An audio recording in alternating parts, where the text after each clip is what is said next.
I doubt na gagawin ito ng kampo ni Sara Duterte. Meron kasing statement si Attorney Cristina Conte. Ito daw yung isa sa mga paraan para maiuwi si Digong. Alam na natin siguro kung bakit. Ang sinasabi niya, makakatulong daw para sa interim release na itong si Duterte, pero ang pagkakalam ko, final na yun, hindi na pwede ata mag-apila. Pero, kung sakali, makakatulong daw sa interim release na itong si Digong, ang pagbibitiw ni Sara Duterte sa pwesto.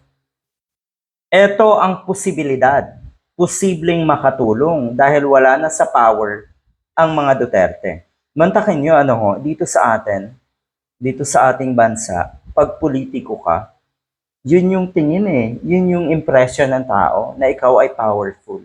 Ang saklap, kayo ay mga public servant, hindi ba't ang boss nyo sana ay yung mga kababayan natin, yung mga constituents nyo, yun dapat ang boss nyo. Pero kayo pa talaga yung powerful. Yan ang dapat maintindihan ng mga taong pumapasok sa public service o yung mga politiko. Pero hindi daw yan sapat.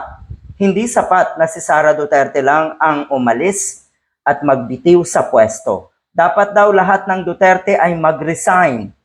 Dapat mag-resign ang lahat ng kamag-anak ni Digong from national to government or to local government. Unang-una siyempre, etong si Sara Duterte. Si Congressman Pulong, si Congressman Harold, si Congressman Omar at siyempre si Baste Duterte at ang iba pa. Dapat daw lahat ng yan ay mag-resign at yan daw ay posibleng makatulong para makalaya pansamantala etong si Digong. Pero sa tingin ko, mas gugustuhin na itong pamilyang Duterte na manatili si Digong sa kulungan dahil hindi nila mabibitawan ang kanilang pwesto. Dahil diyan sila kumakapit sa lahat ng pagkakataon. Hilabad Diyos at sinasamba nila yung kanilang mga pwesto. Kaya malabo na magbitaw sa pwesto etong mga Duterte para lang makalaya ang kanilang si Digong.